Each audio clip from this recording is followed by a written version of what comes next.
வணக்கம் மக்களே, எல்லோருத்துக்கும் மனமார்ந்த நன்றி சொல்லிக்கிறேன். எதுக்கு சொல்கிறேன்னா, என்னோடய வீடியோ பார்த்து சப்ஸ்கிரைப் பண்ணுங்கள், ஆதரவு கொடுக்குறீங்க, ரொம்ப ரொம்ப நன்றி. ஹைப் ஆப்ஷன் கொடுத்துருங்க ப்ளீஸ்.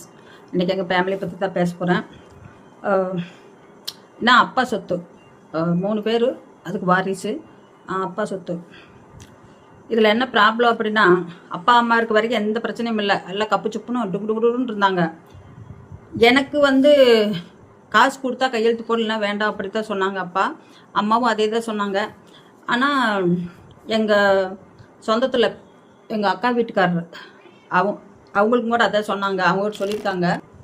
இப்போ அப்பா அம்மா சம்பாரிச்ச சொத்தில் 3 பேர்த்துக்கும் உரிமை இருக்குது. இல்லை, அவங்க சொன்னது என்ன சொல்லியிருக்காங்கன்னா, அவங்க மைண்டுக்குள்ளே அப்படி இருக்குதா என்னென்னு எனக்கு அது தெரியல. 25 பவுன் நகை, 20,000 காசு, ஃபர்னிச்சர் இதெல்லாம் வாங்கிக்கிறதுக்கு. அப்புறம் ஏதோ சொல்லியிருக்காங்க 25 16 பவுன் போட்டார். 2 எங்கள் வீட்டுக்காருக்கு, 14 எனக்கு. 25ன்னு சொல்லிட்டு ஒரு 5,000 கொடுத்தாங்க. அதுக்கு ஜாமான் வாங்கிக்கங்க, சமையல் சாமான் 2,000 கொடுத்தாரு எங்கள் அப்பா. அவ்வளோதான் அவங்க செஞ்சாங்க. ஆனால் அதே பெரிய கிரேடு தான், அந்த வட்டாரத்தில் இருந்து பண்ணால் அதே பெரிய கிரேடு தான். இதில் 3 பேர் இருக்காங்க. இப்போ அவங்க கல்யாணம் பண்ணாங்க, அவங்க அண்ணன் தம்பி 2 பேத்துக்குமே கல்யாணம் பண்ணாங்களே. 5 பவுனில் கொடி போட்டிருக்காரு, கல்யாண செலவு போட்டிருக்காரு. ஏன் அதை கணக்கு சொல்ல? ஏன் என்னதையும் மட்டும் கணக்கு சொல்கிறீங்க? அதையும் நீங்கள் சொல்லுங்கள்.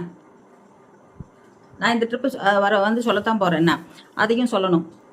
ஏன் அதை சொல்லாமல் உங்களது மட்டும் பெருசு கரெக்டு, நாங்கள் பண்ணதில் தப்புன்னு பேசிட்டு இருக்கீங்க? உங்களுக்கு தானே போட்டார்.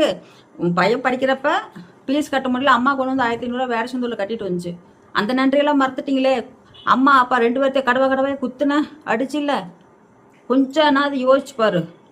நீங்கள் என்ன கடவுள் உனக்கு என்ன கிரிமினல் மூளை கொடுத்தாரா என்னமோ தெரியல. ரொம்ப வெயிலினா நான் தான் ரொம்ப வெயில், யதார்த்தமாக போனால் போயிட்டு போகுது அப்படின்னு விட்டுட்டு போகிற மைண்ட் எனக்கு. சின்னவன் அவன் கஞ்ச கோம்டி தெரியும். நீ என்னென்னா நீயும் இப்போ அது மாதிரி இருக்கிற பொறாமத்தனம் விடக்கூடாது, நம்ம எப்படியா ஜெயிச்சு காட்டணும் அப்படின்ட்டு உனக்கு பொறாமத்தனம் இருக்குது. ஆனால் இதுக்கு ஒரு முற்றுப்புள்ளி கண்டிப்பாக நான் வைப்பேன். இது வருமா வராதான்னு எல்லா கடவுளுக்கு தெரியும். ஏன்னா மற்ற அனைத்து ரூல்ஸே இருக்குது கவர்மெண்ட்டில். 3 பேர்த்துக்கு பெண்களாக இருந்தால் அவங்களுக்கு செம்ம பங்கு இருக்குன்னு சொல்லி ரூல்ஸ் இருக்குது.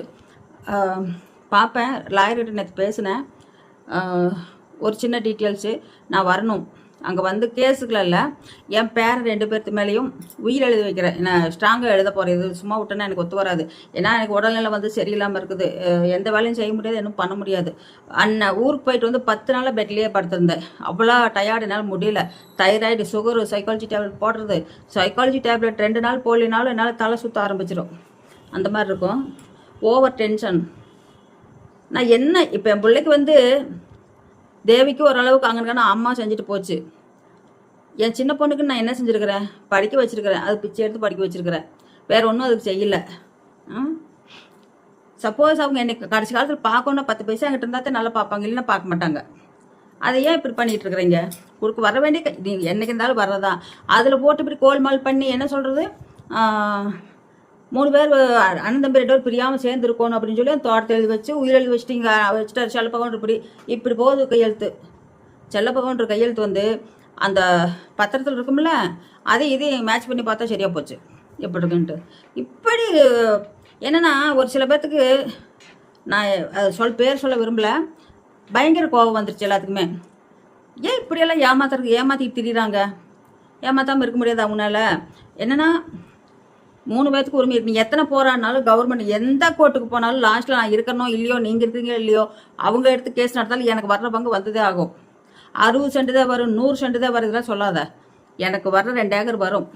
7 ஏக்கரை வாய்க்கா கீக்கா எல்லாம் எடுத்து போயிடுச்சு.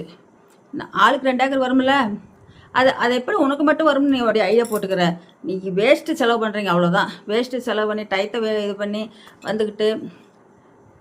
ஒரே ஒன்று நான் அன்றைக்கும் சொல்கிறேன், இன்றைக்கும் சொல்கிறேன். அந்த இடத்துக்கு நான் பாரு கோர்ட்டுக்கிட்ட, நான் தைரியமாக தான் நின்றுருந்தேன். ஏன்னா கடவுள் எனக்கு ஃபேமிலி வாழ்க்கை சரியாக அமைக்கல. அதனால என்ன பண்ணிட்டாரு, எனக்கு தைரியத்தை கொடுத்துட்டாரு. எதுக்கு பயக்க வேண்டாம் அப்படின்ட்டு.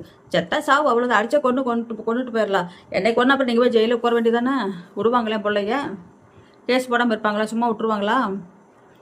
கம்மநாட்டி, சென்னையில் இருக்கிற கம்மநாட்டு பையனை, நீ என்ன பண்ண தெரியுமா? என்னை அடிச்ச பத்தியா, ஜென்மத்துக்கு இன்னும் மறக்க மாட்டேன்டா.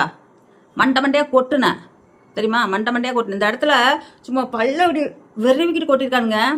என் பெரிய பொண்ணு சொல்லிச்சு, பல்ல வெறுவிக்கிட்டு கொட்டிக்கிட்டே இருந்திருக்கிறான்.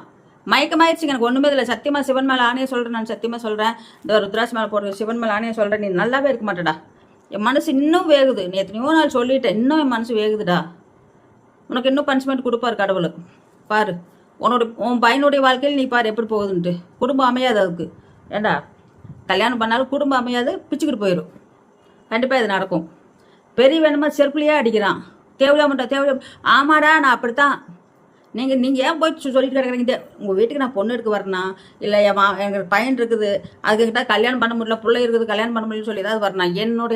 என்னுடைய மைண்டு டேலண்டடை வச்சு நான் வந்து கல்யாணம் பண்ணேன் சின்ன பொண்ணுக்கு. அருமையான பையன், நீங்களும் சொல்லியிருக்கீங்க. அந்த அருமையான பையனை யார் தேர்ந்தெடுத்தா? நானா நீங்களா? அப்பா அம்மா வெகுளித்தனமாக இருந்தாங்க, என்னை கொண்டு அங்கே கொடுத்தாங்க கோமல்பட்டியில். இல்லைன்னா அப்பாவுக்கு என்னுடைய விவரமாக இருந்தால் கூட கொடுத்துருக்க மாட்டார். சிங்கிள் மதராக இருந்து அந்த பொண்ணுக்கு பர்ஃபெக்டான மாப்பிள்ளையை பார்த்து கொடுத்தேன். எப்படி கொடுத்தேன்? அவங்க அப்பாவுக்கு கண்ணு தெரியாது, பிரபுவோடைய அப்பாவுக்கு கண்ணு தெரியாது. 1.5 வருஷத்து குழந்தையில வந்து அதுக்கு அம்மா போட்டு பெரிய அம்மா போட்டு மூஞ்சியெல்லாம் இதாகி கண்ணெல்லாம் வந்து தெரியாமல் போயிடுச்சு. அதுக்கு மேலே தெரிஞ்சுக்கிட்டா இருந்திருக்கு. நான் அதையும் கேட்டேன், பிறக்கும் போதே கண்ணு தெரியாதா இல்லை இடையில போயிடுச்சுனாக்க இடையில போச்சுன்னா அப்படி. அது பிரபு முன்னாடியே சொன்னாங்க. ஒரே பாயிண்ட் நான் எடுத்தேன், கண்டிப்பாக ஒரு ஒழுக்கமாக இருப்பா அப்படி மருமகன். ஏன்னா அப்பா வந்து இருக்கிறதுனால பையன் ஒழுக்கமாக வாழ்ந்துருப்பா அப்படி. என்னுடைய கணிப்பு அது ஒன்று மட்டும்தான். மற்ற விதத்தில் இல்லை. பையனும் அழகுதான், பொண்ணமும் நல்லா வீட்டில் ஃபேமிலி வந்து நல்லா பார்த்துக்கிறா அப்படி. அது போதும்ல. இதை விட நீ என்னத்தை சேர்த்து வைக்கணும்? இந்த ஒரு நல்ல மனசுக்கு நல்லதாக பார்க்க நடக்கும். நம்ம அடுத்தவங்களை கெடுக்கலான்னு ஒன்றுக்கு முக்கால பண்ணிங்கன்னு வச்சுக்கோங்க, அது இப்படித்தான் போகும். சரியா? கண்டிப்பாக இந்த ட்ரிப்பு வந்தாலும் வருவேன். நான் வந்து உயிர் எழுதி வச்சிருவேன். என்ன 100க்கு 100 உயிர் எழுதி வைக்கிறது கண்டிப்பாக எழுதி வைப்பேன். அது வந்து எப்படி எழுதுறது என்ன அப்படின்னு லாயர் பார்த்துக்கு வரல. காசு செலவாகட்டும். இப்போவே நிறைய செலவு பண்ணிக்கிறேன். அந்த இதுக்கு வந்து இப்போ 1 லட்ச ரூபா செலவு பண்ணிக்கிறேன். அந்த கேஸுக்கு வர்றது போகிறது இதெல்லாம் சேர்த்து கண்டிப்பாக அது வரும் அப்படின்னு ஒரு நம்பிக்கை இருக்குது. எனக்கு நிச்சயமாக வரும். நான் போயிட்டால் என் பேரன் பிள்ளைகளுக்கு 2 பேர்த்துக்கு நான் எழுதி வைக்க தான் போகிறேன். நடக்கும் கண்டிப்பாக. நன்றி, வணக்கம். அடுத்த வீடியோவில் சந்திக்கலாம். பாய்.